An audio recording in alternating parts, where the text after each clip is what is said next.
FBI taken over the Nancy Guthrie case as the lead investigator. Do you have any updates on how that's going? Well, they took it over originally. It was a local case originally, and they didn't want to let go of it, which is fine. It's up to them. It's really up to the community.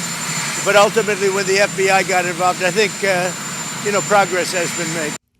As we end this second devastating week for the search for Nancy Guthrie, supporters are now coming in numbers and millions online, and they're rallying around the Guthrie family. Good evening. I'm Karima Devine. I'm Mark Curtis. As investigators continue to pore over leads and footage, the man heading up the case, Pima County Sheriff Chris Nanos, has acknowledged missteps, including that he probably should have waited longer to allow the family to return home after his detectives finished combing through it for evidence. Before authorities resecured the scene, journalists were able to walk up to the front door to get pictures of the blood droplets that the sheriff said belonged to Guthrie. And that's not the only thing that he's facing criticism for. 12 News journalist Jade Cunningham is live in Tucson now with more. Jade? Yeah, good evening. There really have been a lot of mixed opinions about how the sheriff's department has handled this investigation. Just last weekend, Sheriff Chris Nanos was seen at a University of Arizona basketball game.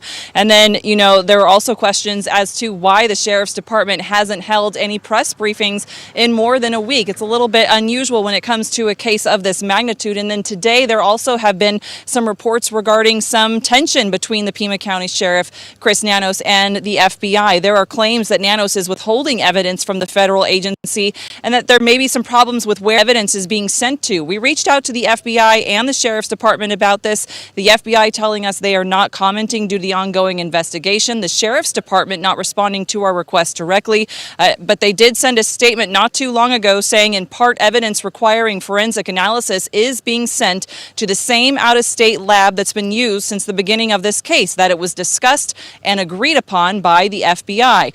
Now, Sheriff Nanos did speak with our sister station here in Tucson, saying the two departments, the FBI and the Sheriff's Department, they are working together closely. Take a listen. The FBI and us sit down at tables and we discuss things. Hey, I've got this mission up in Rio Rico. We've got a search warrant. Who should we do? State. We've got a SWAT team. You want our SWAT team? Their SWAT team. There's no egos there. We sit and discuss what's the best option. You know what? Some of these cases go for months. Some of these cases can go for years. We're prepared that whatever that time is, we're going to continue fighting it. We're going to get there. We will find this person. That we know.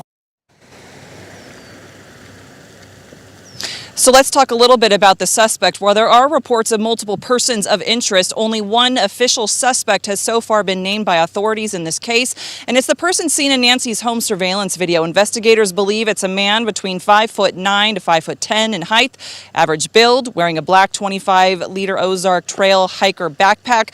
The suspect also wearing gloves, similar-looking ones found not far from Nancy's home, and are now being analyzed for any DNA. To be clear, the sheriff clarifying that no gloves were found inside Nancy Guthrie's home, that the closest gloves were found actually about 2 miles away from the house. The sheriff also stating today in an interview with our sister station that there are multiple gloves being analyzed at this time, and that's because of all the tips that are being brought in from the community, the leads as well. They are taking every tip and lead seriously, and they're looking into every possible tip and lead that they can. We, of course, will be following this. You can stay with 12 News for the latest. Guys? Jade, quick question. The gloves that have been found, even though they weren't apparently, according to the sheriff, found in the house, those were sent to the Pima County Sheriff's crime lab that they use, I believe, in Florida, rather than the FBI crime lab, which is world-renowned, in Quantico.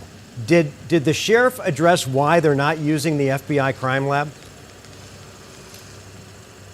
It sounds like they wanted to use the same crime lab that they've been using from the very beginning of this case. So instead of using two separate crime labs, they're wanting to try and keep it all in one location, which could be possibly that Florida location. Again, it's a great question. It's a question that we would love to ask the sheriff. And I should say that we have asked specifically the sheriff for a one-on-one interview multiple times during this investigation, and he has not responded to our request as of yet. All right, Jade Cunningham in Tucson, thanks for your reporting. As the search for Nancy Guthrie continues, download the 12 Plus streaming app to see the latest coverage and any breaking news updates.